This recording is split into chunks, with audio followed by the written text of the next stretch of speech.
آپ کو ذہن میں یہ چیز بیٹھ جائے، سادہ بات کرتا ہوں، دو ٹوک بات کرتا ہوں اور پوری ذمہ داری سے بات کرتا ہوں تاکہ آپ کے ذہن میں بیٹھ جائے، اور آپ ذہن میں بیٹھے گی بات تب آپ ہدایت کو حاصل کر سکیں گے، اور اگر ذہن میں نہیں بیٹھے گی تو انٹ شنٹ ہدایت تو ہمارے ہاں بہت ساری چلتی رہتی ہے۔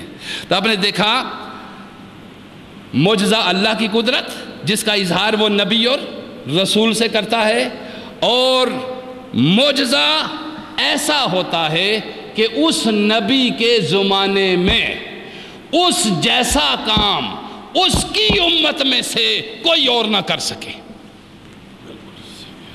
آپ نے دیکھا اس طرح کے معجزات ہوئے موسیٰ علیہ السلام کے زمانے میں۔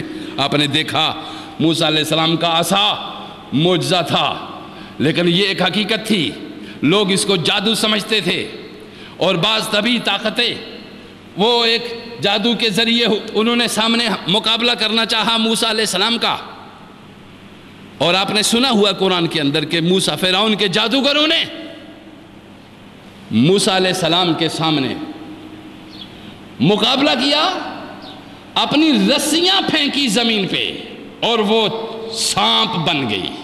وہ رسیاں کیا بن گئی؟ وہ یوں نظر آئیں جیسے سانپ ہیں۔ آپ نے دیکھا، اور وہ سانپ موسیٰ علیہ السلام کی طرف آ رہے۔ اب موسیٰ علیہ السلام اس کو فیس کرنے کے لیے اور اس کا مقابلہ کرنے کے لیے موسیٰ علیہ السلام کے ذہن میں اس وقت کوئی ایسا کرشمہ نہیں تھا جو خود موسیٰ علیہ السلام سے صادر ہو جاتا۔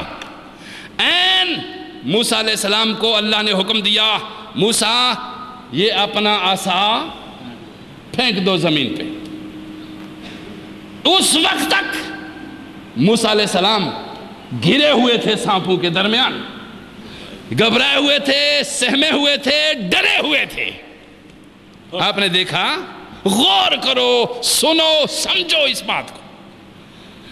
اب موسیٰ علیہ السلام نے، اللہ نے کہا اپنا عصا پھینک۔ اپنا موسیٰ علیہ السلام نے کوئی کرشمہ نہیں ظاہر کیا، خوف زدگی کی کیفیت میں سہمے ہوئے تھے کہ یہ کیا عجیب کیفیت ہے، یہ کیا ہو رہا ہے، اور ایسے ذہن میں خیال پیدا ہو سکتا تھا یار اس طرح کی طاقت میرے پاس نہیں ہے، چونکہ نبی جادوگر اور ساحر تو ہوتا نہیں ہے، چونکہ جادو اور سحر انتہائی نفس کی غلیظ حالت کا نام ہے۔ جادوگری اور سحر نفس کی انتہائی غلیظ حالت کا نام ہے۔ نفس جن تک غلاظت اور رذالت میں شیطان کے مماثل نہ ہو جائے اس وقت تک جادو حاصل نہیں ہوتا۔ یعنی یہ گندی ترین کیفیت ہے جادو کی، اور اس کے مقابل میں اعلیٰ ترین کیفیت ہے معجزے کی۔ معجزہ نفیس ترین قدرت کا اظہار ہے، اور جادو غلیظ ترین طاقت کا اظہار ہے۔ جادو بندے کی طرف سے ہوتا ہے اور معجزہ اللہ کی طرف سے ہوتا ہے۔ آسان بات سمجھ گئے نا؟ یہ نفس کی گندی کیفیت، جادوگر دنیا کا انتہائی غلیظ ترین شخص ہوتا ہے، اس سے نیچے کسی غلاظت کا تصور بھی نہیں ہو سکتا۔ اور نفاست نبوت کی انتہائی ترین کیفیت معجزہ ہوتی ہے، جس سے آگے کسی پاکیزگی کا تصور ہی نہیں ہو سکتا۔ آپ دونوں لفظیں سمجھ گئے؟ ایک اعلیٰ ترین ہے اور ایک اسفل ترین ہے، ایک بلند ترین ہے، ایک پست ترین حالت ہے، ایک بلند ترین کیفیت ہے اور ایک پست ترین کیفیت۔ اب آپ آئیے اس میں ڈیفرنٹ فرق کیسے ہوگا؟ وہ بھی سانپ بن کے آ رہے تھے اور یہ بھی سانپ۔ اللہ پاک نے فرمایا موسیٰ اپنا عصا آیت کر پھینک دو زمین پہ۔ زمین پہ پھینکا عصا اور پھینک کے فرمایا، پھینک دیا۔ موسیٰ علیہ السلام نے عصا پھینکا، موسیٰ علیہ السلام کے وہم و گمان پہ بھی نہیں تھا کہ یہ عصا سانپ بن جائے گا۔ آپ سمجھ رہے؟ موسیٰ علیہ السلام کے وہم و گمان میں بھی نہیں تھا کہ یہ سانپ بن جائے گا۔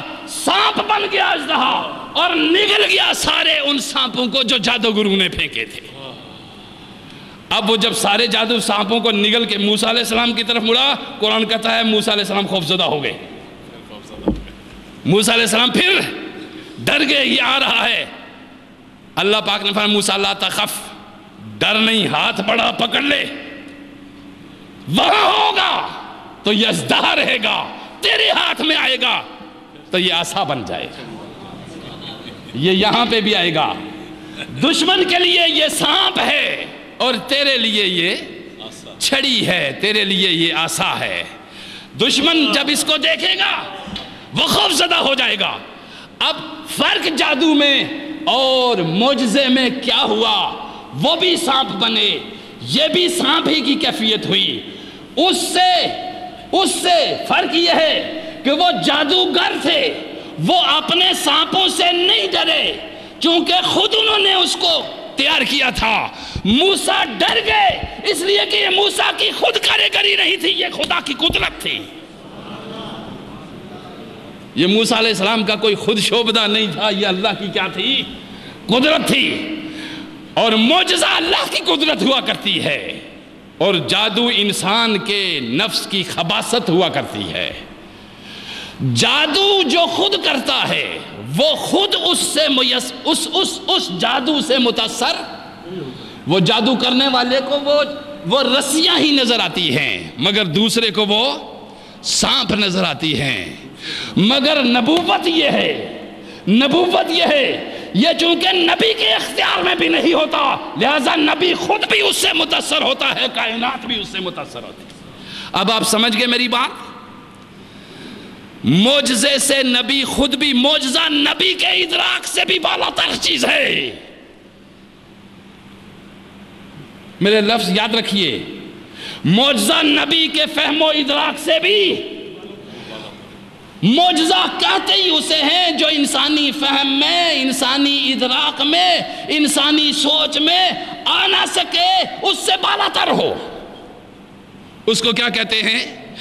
اتنا بالا تر ہو کہ ہر چیز جاننے والے، اللہ کی طرف سے عطا کیے جانے والے علم کے باوجود خود نبی بھی اس کو نہیں جانتے کہ یہ کیا ہے۔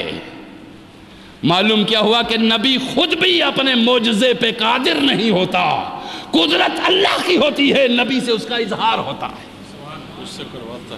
اب آپ سن لیے میری بات، یہ ہے نالج، یہ ہے عقیدہ جو میں نے آپ کو بتا دیا۔ نہ اس میں کہانی ہے، نہ اس میں قصہ ہے، نہ واقعہ ہے، جذبات سے میں کبھی کھیلا نہیں کرتا، حقائق کی طرف ہمیشہ رواں رہتا ہوں۔ اور اب آپ کو یہ چیز سمجھ آ گئی، معجزہ کس کو کہتے ہیں؟ معجزہ ہے ہی وہی جس کو انسانی عقل سمجھ نہ سکے۔ نبی سے ان معجزات کا صدور ہوتا ہے مگر نبی خود بھی نہیں جانتے کہ یہ جو نبی کے فہم و ادراک سے بھی بالا تر ہو وہی معجزہ ہوا کرتا ہے۔ آپ نے سمجھا؟ غور کیا؟ ذرا تصور کیجئے، بس اسی بات کو میں آگے بڑھانا چاہ رہا ہوں تاکہ آپ کے نالج میں اضافہ ہو سکے، آپ کے علم میں اضافہ ہو سکے۔ جب میں یہ کہتا ہوں کہ معجزہ اللہ کی قدرت ہے، معجزہ اللہ کی قدرت ہے، اور اس قدرت کا اظہار دین کی بالادستی کے لیے، دین کی تقویت کے لیے نبی خود نہیں کرتا، اللہ اس سے یہ کام لیتا ہے۔ آپ کو سمجھ آ گئی یہ بات کہ معجزہ عقل انسانی اور شعور میں نہیں آ سکتا۔ مثلا عیسیٰ علیہ السلام کے زمانے میں طبابت اور حکمت اپنے عروج پہ تھی، اپنے عروج پہ تھی۔ مفلوج زدہ لوگوں کو، فالج زدہ لوگوں کو پل بھر میں وہ اپنی حکمت و طبابت سے درست کر دیا کرتے تھے، مگر ادویات کے تھرو۔ مگر یہ معجزہ موسیٰ کلیم اللہ کو اس سے برتر دیا، عیسیٰ علیہ السلام کو اس سے برتر دیا۔